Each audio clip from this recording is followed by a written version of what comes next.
Welcome to the Beast Studio, and in front of you obviously is the Leatherman Skeletool, and this is what we're going over today. And one reason we're doing it, even though if you guys have followed my channel, I've had this for years, since it first came out.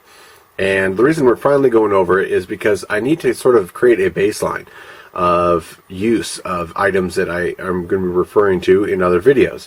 I do have some other multi-tool videos coming up, and if I continually reference the Skeletool and you guys aren't familiar with it, or for whatever reason have missed it or been living in a cave, you know, I kind of need a set of videos to drive upon for future videos, especially with multi-tools, as we're discussing.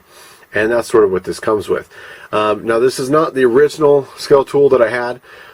Like I said, if you follow my channel, you know that I've taken advantage of Leatherman's return policies and their warranties several times. And we'll be doing so actually in the near future, and we'll go over that probably at the end of the video here. But this is the CX model of the Skeletool, and like I said, it is one of my favorite EDC multi-tools. It really takes the place of a pocket knife.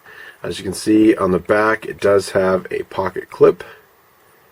That will need to get tightened from time to time. It is only a single point. Here it does have a little kind of anti-swivel piece that punks through there, but I have had to tighten it over the years from time to time. You can see maybe the paint is a little worn. You can kind of see the CX model is kind of this carbon fiber in this sandwiched open architecture type multi-tool here, sandwiched in between. The main difference with the CX model that I really implore you to, spend a few extra dollars. Let's see if this will. I don't know if it'll focus that close. Come on. Oh, maybe it won't. We'll stay back here. As you can see there, it says 154 cm. Is really one of my absolute favorite steels. If I ever have the option to get that steel in a knife, I will. It throws excellent sparks off a ferrocerium rod. It has this extremely very sharp squared off spine, and so I take advantage of that quite often. You are able, this is the partially serrated model, which I don't believe they're carrying anymore. I kind of prefer it simply because in an EDC task you're doing all sorts of cutting, but it is very kind of personal preference with the serrations. But I do believe now they offer it in the just the full non-serrated version. Give you an idea of the blade there. I will have to tighten this up from time to time as well. It is you can see the little lock bar there, and while we're here, I might as well discuss. This is one issue I had, is the safety here has become a little bit notched. Now, of course, it's not going to do it now, but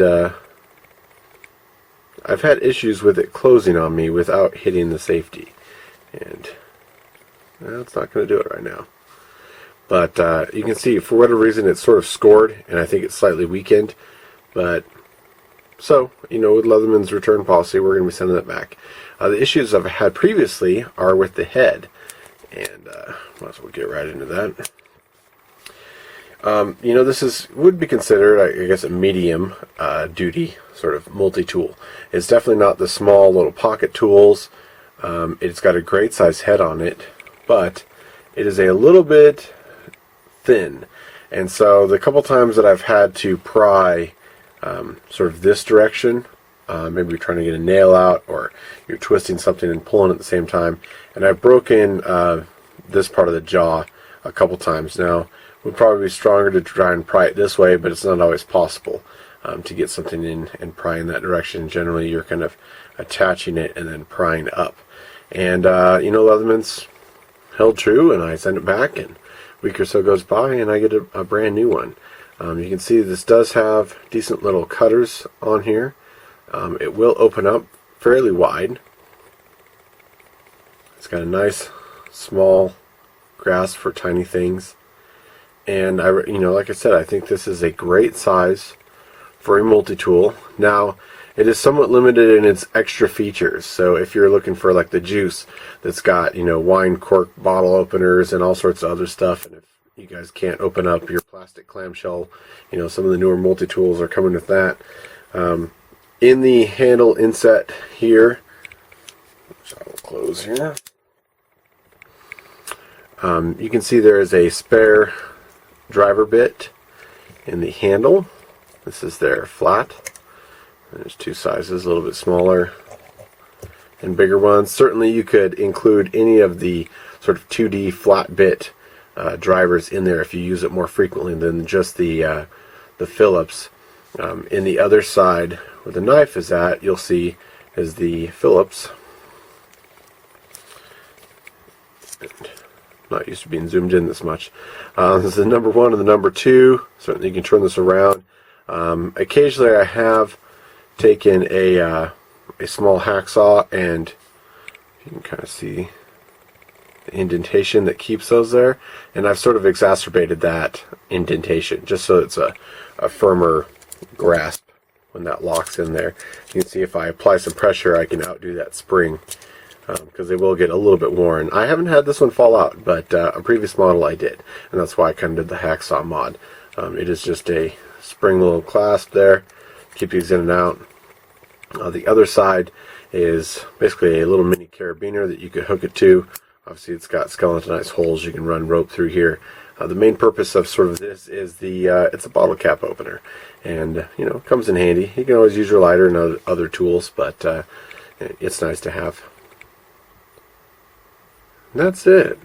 Like I said, it equally blends the bigger multi-tools that you might have to carry on a sheath to something that you're always going to have a screwdriver, always going to have pliers, always going to have a knife with the pocket clip, whereas you'd be carrying, your standard knives.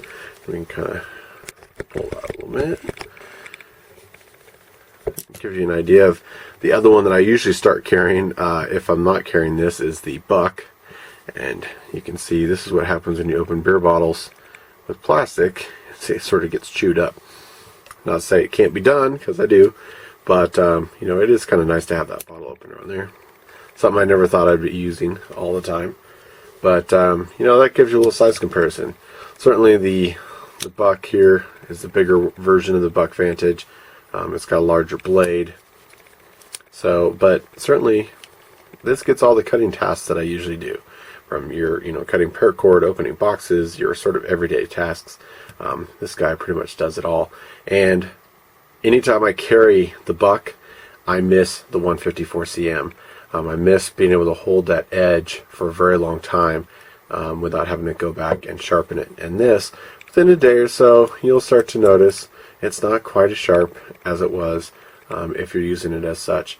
This spine is a little bit more round, so you're not able to do fire steel quite as easily. If that's something that you're into, certainly I'm always out and about and constantly using this as sort of a wilderness tool as well.